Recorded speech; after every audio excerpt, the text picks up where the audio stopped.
오늘 하나님이 주시는 은혜로운 하나님의 말씀을 봉독하겠습니다.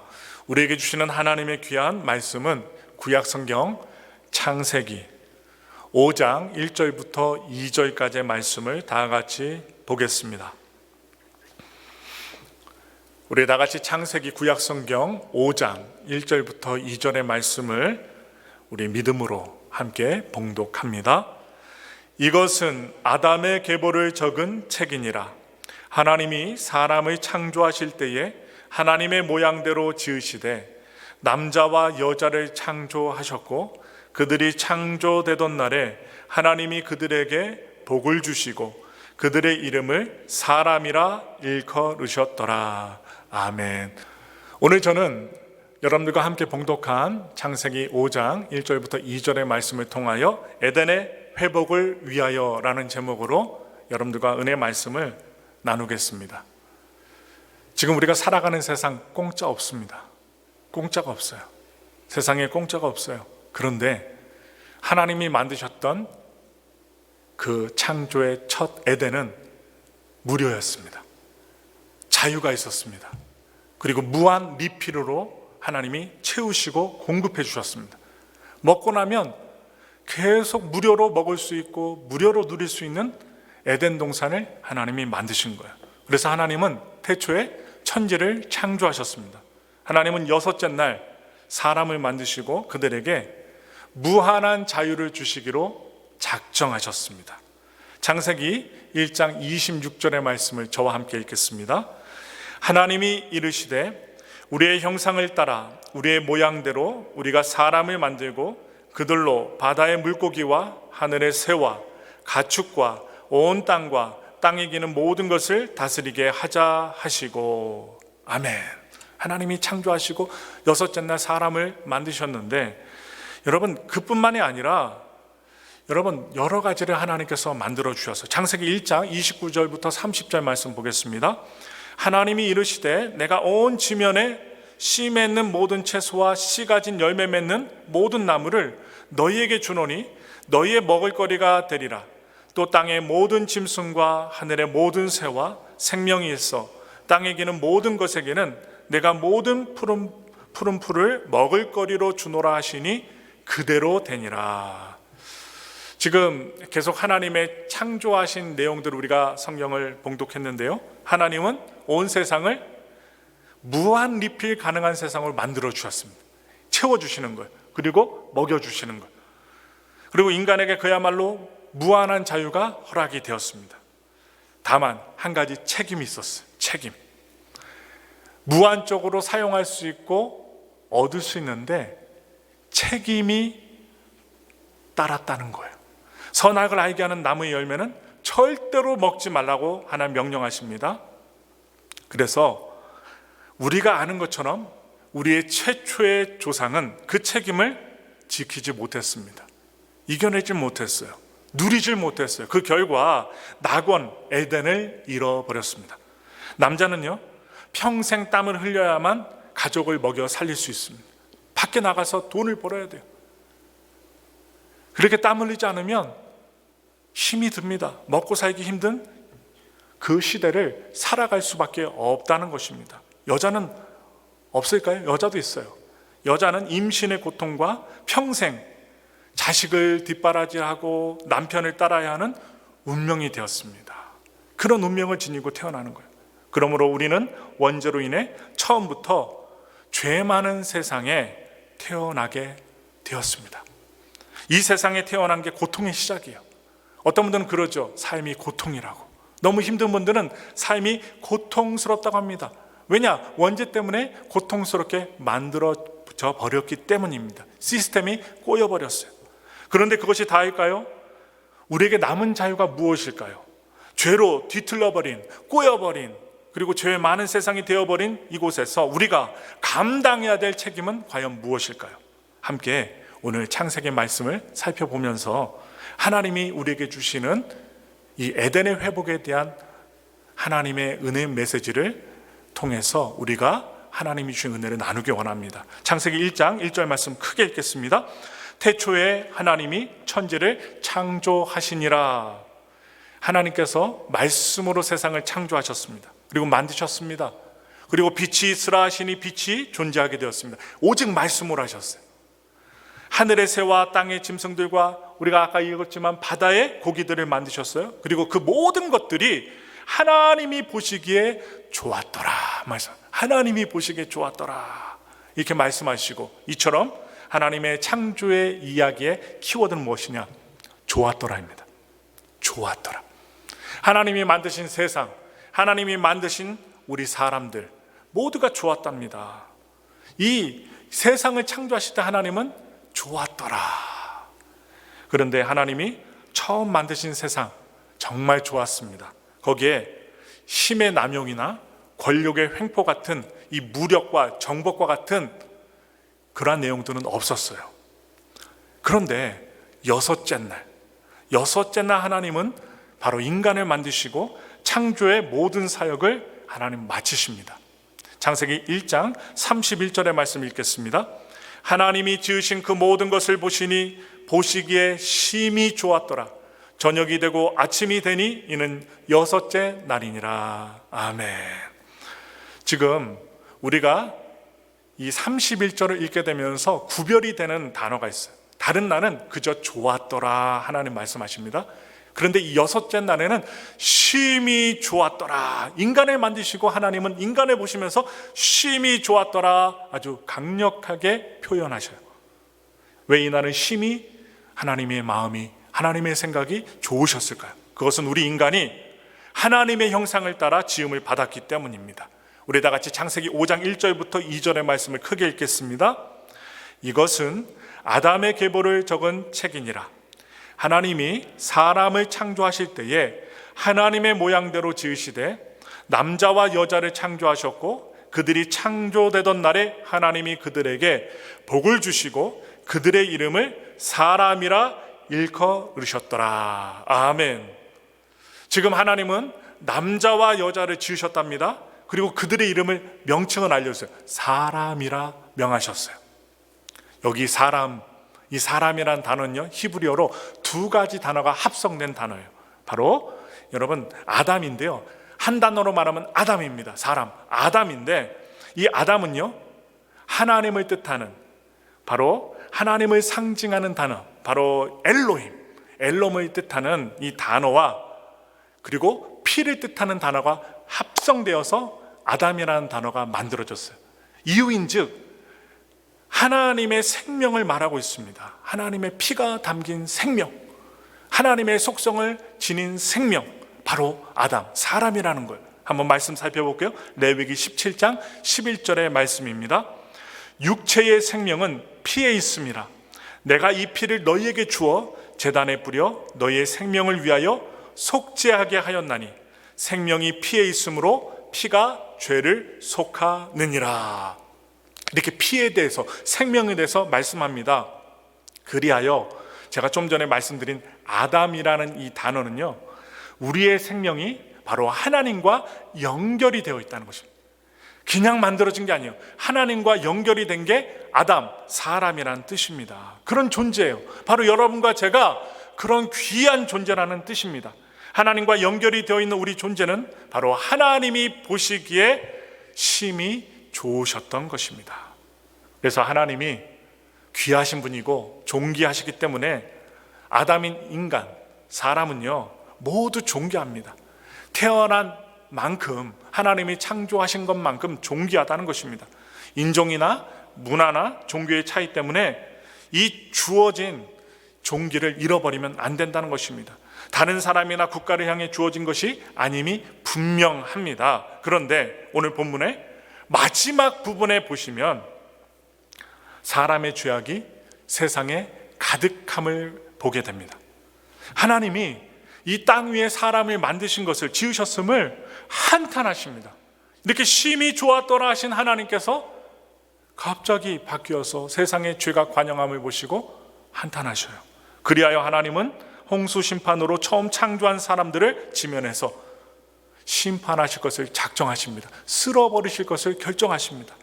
원인이 무엇입니까? 원인이 무엇입니까? 우리는 그 답이 선악과라는 것을 알고 있습니다. 선악과. 하나님은 인간을 위해 아까 무한리필, 무한정으로 공급해 주시는 에덴 동산을 창조하셨어요. 그리고 동산에 두 가지의 나무를 두셨습니다. 선악을 알게 하는 지식나무와 생명나무였어요. 하나님이 두 나무에 대해서 지시하신 것을 말합니다. 왜 두 나무일까요? 여러 나무도 아닙니다. 두 나무예요. 생명나무의 열매를 먹으면 살고 선악과 지식나무의 열매를 먹으면 죽는다는 것을 말씀해 주시고 있습니다. 여러분, 이것은 다름 아닌 하나님과의 관계를 결정하는 상징이었어요. 하나님과의 관계, 그리고 규칙이요 법이었습니다. 바로 생명나무는 이 아담의 생명을 공급해 주는 공급자로서 하나님 자신을 말씀하시는 거예요. 하나님의 자신을 상징하는 나무입니다. 생명, 능력, 이것의 근원이 되는 나무라는 거예요. 아담이 그것을 먹는다는 것은 바로 하나님을 의지한다는 거예요. 하나님의 생명을 의지하고 생명을 이어받고 승리할 수 있다는 사실입니다. 반면 선악과, 지식나무죠. 이 선악과의 열매를 먹는 것은 바로 하나님과 상관없이 내 뜻대로, 자신의 마음대로 살겠다는 의미를 부여하고 있습니다. 아담과 하와가 이 생명나무의 열매를 먼저 먹었다면 바로 우리 인류의 역사는 달라졌을 것입니다. 우리의 모습도 달라졌을 것입니다. 그러나 안타깝게도 그들은 선악과를 먼저 선택합니다. 그 선택의 결과는 참담했습니다. 참담해요. 잘못 선택한 것 때문에 참담합니다.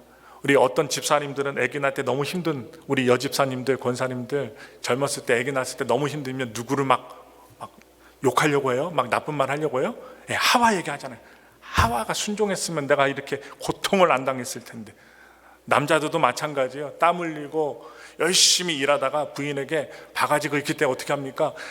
아담이 제대로 선택을 했으면 내가 이렇게 땀 흘리지 않고도 무한 리필 받으면서 살 수 있었을 텐데, 이런 소리 할 수도 있습니다. 왜냐? 근원이 아담과 하와로부터 출발했기 때문입니다. 그렇다고 우리 언제나 아담과 하와에게 불평불만하지 않았으면 좋겠습니다. 우리들도 그 자리에 있었으면 똑같이 결정을 했을 수도 있었기 때문입니다. 여러분, 그들은 하나님의 낯을 피하여 도망칩니다. 하나님의 말씀에 순종하지 않으니까 선악과를 먹고 눈이 밝아졌어요. 그리고 벗고 사는데 창피하지 않았어요. 수치심이 없었어요. 두려움이 없었어요. 그런데 지식을 알게 하는 지식나무 선악과를 먹고 난 이후에 눈이 밝아져 수치와 두려움이 그들 마음속에 확 들어오게 되었고, 그들은 하나님의 낯을 피하여 동산 나무들 사이에 숨게 됩니다. 그런데 하나님은요, 그냥 내버려 두지 않으시고 아담을 부르십니다. 정말 하나님은 좋으신 하나님이에요. 내가 어디 있느냐? 내가 어디 있느냐? 하나님의 질문에 아담이 대답합니다. 창세기 3장 12절의 말씀 읽겠습니다. 아담이 이르되 하나님이 주셔서 나와 함께 있게 하신 여자, 그가 그 나무 열매를 내게 주므로 내가 먹었나이다. 여기에서 우리가 좀 살펴볼 내용이 있어요. 무엇이냐? 내 탓 아니라는 거예요. 남 탓합니다. 태초부터 사람들은 자기 책임이 아니라는 사실을 하나님께 대답으로 말하는 거예요. 하와도 대답합니다. 창세기 3장 13절 말씀 읽겠습니다. 야훼 하나님이 여자에게 이르시되 내가 어찌하여 이렇게 하였느냐? 여자가 이르되 뱀이 나를 꿰므로 내가 먹었나이다. 여자들 역시 남성과 동일하게 내가 안 그랬습니다, 내 책임 아닙니다 라고 대답해요. 그러나 결국 그들은 그 일로 인하여 하나님이 주시는 귀한 장소, 완벽한 에덴 동산, 하나님의 그 장소에서 쫓겨나게 됩니다. 그러나 더 심각한 일이 이 불순종의 일로 벌어집니다. 결과가 나타나요. 우리 다 같이 로마서 5장 12절의 말씀 읽겠습니다. 그러므로 한 사람으로 말미암아 죄가 세상에 들어오고 죄로 말미암아 사망이 들어왔나니 이와 같이 모든 사람이 죄를 지었으므로 사망이 모든 사람에게 이르렀느니라. 아멘. 지금 중요한 결과가 나타나요. 죄와 사망이 이 세상에 하나님이 정하신 법대로 합법적으로 들어오게 된 것입니다. 죄와 사망이 하나님께서 원하시는 것이 아닌데 이 세상에 합법적으로 죄와 사망이 들어오게 된 것입니다. 최초의 사람이 하나님이 아닌 뱀, 사탄의 유혹에 빠져 순종한 결과, 따른 결과 죄와 사망이 들어오게 되었어요. 그리하여 낙원인 에덴을 상실한 것은 아담뿐만이 아니라 하와뿐만이 아니라 모든 인류, 그 이후에 태어난 우리들의 현실이 되어버리고 말았습니다. 이후 아담은 하와와 동침하여 가인과 아벨을 낳아요. 창세기 4장의 내용입니다. 그 자녀들의 모습을 통하여 죄의 속성이 드러납니다. 세월이 지났어요. 가인은 농사꾼이었습니다. 농사를 열심히 지어서 하나님께 제물을 드리고, 그 동생 아벨은 양을 길러서, 농축업자죠, 양을 길러 제물을 드립니다. 그런데 하나님은 가인의 제사를 기뻐하신 것이 아니라 그의 동생 아벨과 그의 제물을 받으셨어요. 그런데 그것을 누가 보았습니까? 형인 가인이 자기 동생의 제물을 하나님이 기뻐 받으신 것을 보고 시기 질투하게 됩니다. 이 일로 가인은 화가 나요.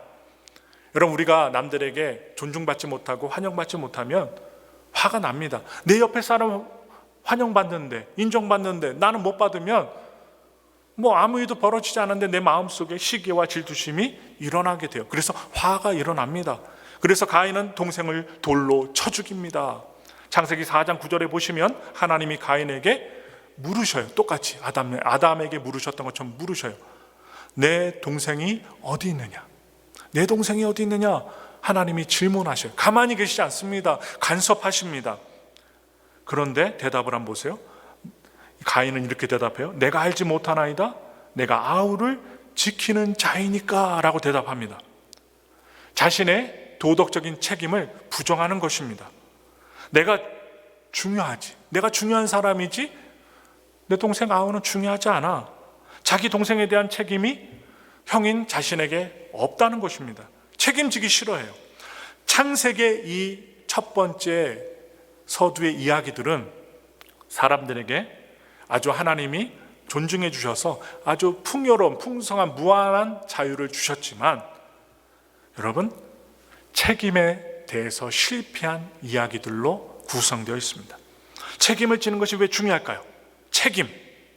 특히 에덴을 잃어버린 이 세상에서 책임을 지는 것이 무슨 소용이 있을까요? 그것은 하나님께서 당신이 보시기에 너무 좋았던 처음 창조를 다시 회복하시기를 원하신다는 것입니다. 하나님은요, 에덴이 회복되기를 원하십니다. 어떻게 회복하실까요? 책임지기로 순종하며 결정하며 하나님의 뜻에 따르기로 순종하는 사람들을 통해서 그 회복을 하나님은 진행시키시는 것입니다. 하나님께 순종하는 백성들을 통해서 역사하시는 거예요. 홍수 심판 이후에도 인류는 힘을 남용하기 시작합니다. 그래서 바벨탑을 건설해요. 높아지고자, 하나님보다 더 높아지고자 탑을 건설합니다. 하나님은 여전히 반역하는 인류를 위해 순종하는 한 사람을 세우십니다. 그게 누구입니까? 아브라함이요, 모세였습니다. 지도자예요. 이삭과 야곱도 있지만 아브라함과 모세였습니다. 그들은요, 우리가 보기에 성경을 보시면 아시겠지만 인간적으로 연약했어요. 우리만 연약한 게 아니에요. 믿음의 조상이라고 하는, 리더자라고 하는 모세도, 아브라함도 연약했습니다. 그러한 불완전한 이후에도 하나님은 그들을 세우셨고 리더로 만드셨어요. 하나님의 회복을 위하여 사용하셨습니다. 그들이 순종했기 때문에 연약함에도 그들을 쓰셨던 것입니다. 따라서 하나님이 세우시는 리더는 순종하는 사람입니다. 하나님의 부담을 함께 지기로 결정하는 사람이 하나님이 선택하시는 리더입니다. 이 세상에는 여전히 많은 문제가 발생합니다. 여러분, 우리 한번 생각해 보세요. 어떤 문제가 해결이 돼요. 그러면 또 다른 문제가 준비되어 있어요. 그래서 우리가 삶을 살아가다 보면 하나님께 기도하지 않을래야 않을 수 없게끔 하나님은 또 문제를 주시고 기도의 제목을 주시고 또 하나님을 찾게끔 만드신다는 거예요. 그 이유를 알게 되면 불만과 불평이 사라지게 돼요. 왜? 하나님이 사랑하셔서 간섭해 주시는 거예요. 또한 굳건한 믿음을 갖게 하시고 하나님을 찾게끔 만드신다는 그 원리를 안다면 우리는 감사함으로 기도하고 하나님의 뜻에 순종하며 믿음의 삶을 살아야 합니다. 그래서 많은 문제가 있는데 여러분과 저만 문제 있을까요? 다 있어요. 예수님을 믿지 않는 모든 사람들 다 문제가 있습니다. 대부분의 사람들은 이 문제에 대해 나는 책임이 없다라고 말합니다. 다른 사람들 때문에 이 일이 벌어졌다라고 남탓합니다. 그래서 책임을 전가해요. 여러분, 부부싸움할 때도 책임 전가죠. 너 때문에 그렇다고. 그러면 더 큰 싸움이 되는 거예요. 교회에서도, 아니면 사회에서도, 직장에서도, 가정에서도 남 탓을 하게 되면 큰 싸움이 벌어집니다. 그러면서 사람들은 비난합니다. 그리고 비아냥거려요. 또한 내가 왜 다른 사람의 문제까지 신경을 써야만 하느냐라고 말하면서 책임을 회피하는 것이 인간의 본성입니다. 그래서 가인이 말하는 그 내용, 내가 동생을 지키는 자입니까? 비슷해요. 내가 저 사람들을 지키는 자입니까? 불평하는 거예요. 남 탓하는 거예요. 그러면서 누군가 다른 사람들이 행동해 주기를, 나서기를 요청합니다. 마음으로 바라는 것입니다. 그래서 기다려요. 그러나 뭔가 잘못된 것에 함께 책임을 느끼고 그것을 해결하기 위해 자원하는 사람들이 있다는 거예요. 남 탓하는 사람도 있지만 자원해서 남을 도와주려는 사람들이 있습니다. 그런 자들이 바로 리더입니다. 하나님이 세우신 자들이요. 그들이야말로 죄로 파괴된 세상에 관여하고 에덴을 회복하고자 하시는 하나님의 비전에 동참하는 사람이라는 것. 로마서 8장 19절부터 20절의 말씀 읽겠습니다. 피조물이 고대하는 바는 하나님의 아들들이 나타나는 것이니 피조물이 허무한 데 굴복하는 것은 자기 뜻이 아니요 오직 굴복하게 하시는 이로 말미암음이라. 아멘. 지금 피조물들이 하나님의 자녀들이 나오기를 고대하고 있다고 합니다. 그 이유가 무엇일까요? 그 이유는 피조물이 허무한데 굴복할 수밖에 없는 운명이기 때문입니다. 여기서 허무라는 단어가 있어요. 이 허무라는 단어는 전도서에 나오는 헛되다라는 단어와 똑같은 헬라어 단어입니다. 여러분, 전도서 2장 11절 말씀 다 같이 읽겠습니다. 그 후에 내가 생각해 본즉 내 손으로 한 모든 일과 내가 수고한 모든 것이 다 헛되어 바람을 잡는 것이며 해 아래에서 무익한 것이로다. 지금 뭐라고 얘기합니까? 손으로 하는 모든 수고가 내 손에 잡아둘 수가 없음을, 바람을 잡는 것처럼 잡을 수가 없음을 느낄 때 우리는 허무함을 느낀다는 것입니다.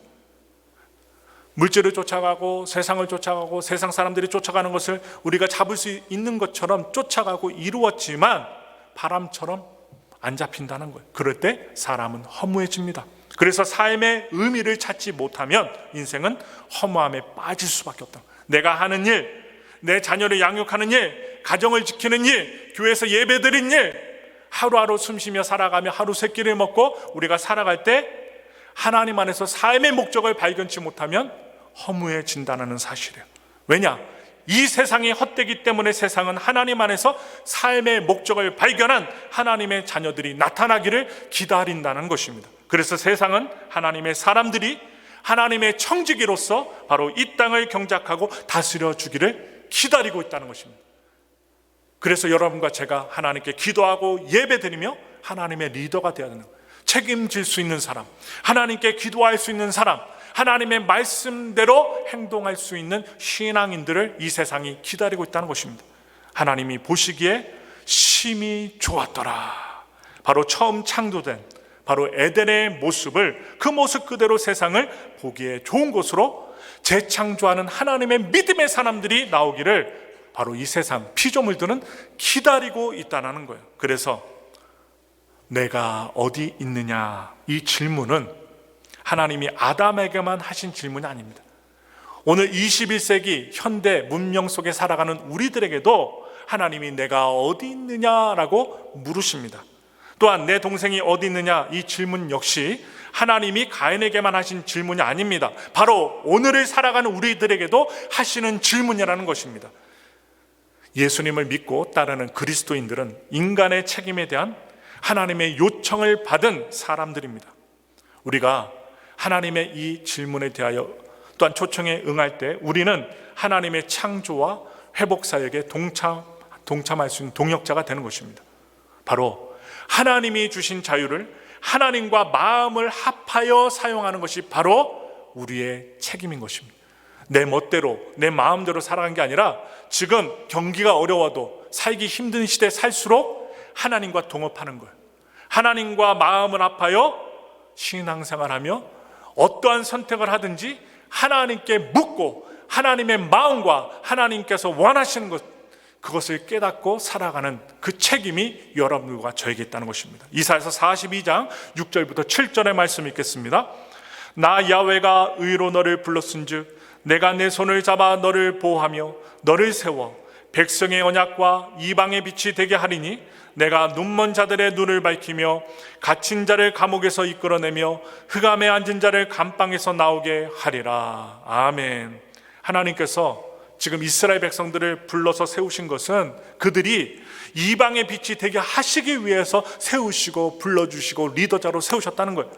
바로 눈먼 자들의 눈을 밝히며 갇힌 자를 감옥에서 이끌어내기 위하여 이스라엘을 세워주셨다는 거예요. 이것은 고스란히 하나님의 언약에 동참한 우리 그리스도인들의 책임을 말씀하고 계신 것입니다. 하나님은요, 하나님의 영광을 위하여 아주 책임감 있게 자유함 속에서, 하나님이 준 자유 속에서 하나님 말씀 속에 믿음을 갖고 책임감 있게 일어설 자들을 부르십니다. 그리고 기다리십니다. 그리고 그 소명에 응답하는 자에게 함께 하실 것과 보호하실 것을 약속하십니다. 여러분, 우리가 지금 삶을 살아가는데 얼마나 두려워요.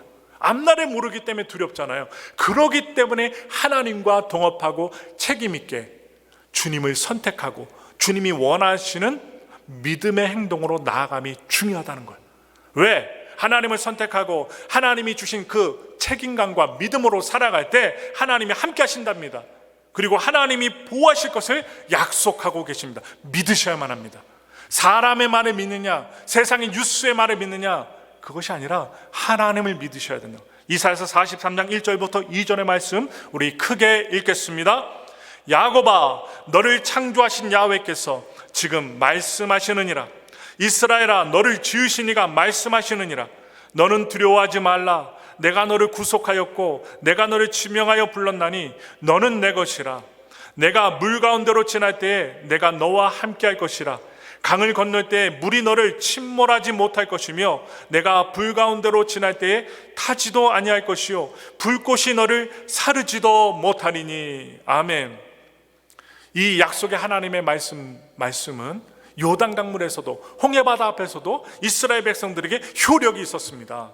하나님의 자유를 위해 책임을 지는 사람들을 향하여 하나님은 바로 무엇이 하느냐, 너는 내 것이다 말씀하셔.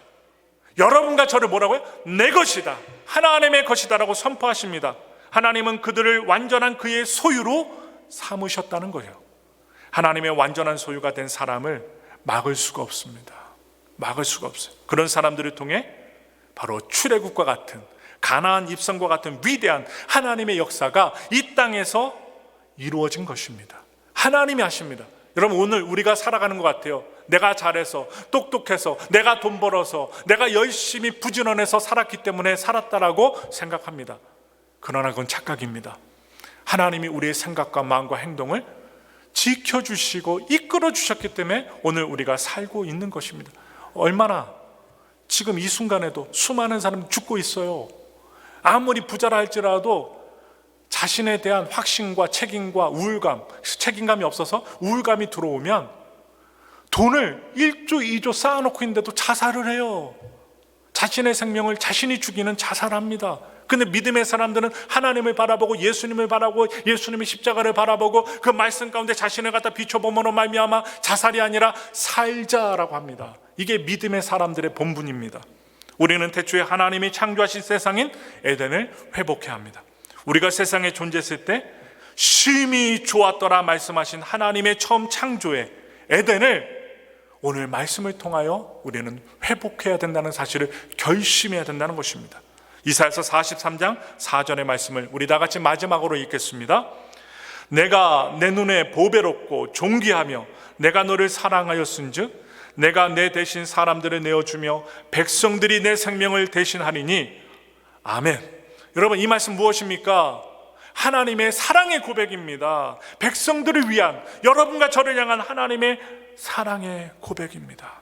하나님이 주신 자유를 남용하지 않고 책임 있는 자로 살아가야 함을 주님은 원하십니다. 그러할 때 죄 많은 이 세상에서도 여러분 얘들은 회복이 될 수 있는 것입니다. 바라기는 오늘 개인주의, 혼술, 혼밥, 혼자서 행하는 이 시대, 외로운 시대, 그리고 어두운 시대, 이 시대에 우리는 믿는 자로서 하나님의 동역자가 되길 원합니다. 그래서 하나님의 동역자로 우리에게 주신 자유를 하나님의 영광을 위해 책임감 있게 사용하는 또한 자유인들이 되시기를, 또한 이 세상을 변화로 이끄는 주님의 진정한 리더자들이 되시기를 예수님의 이름으로 축원합니다.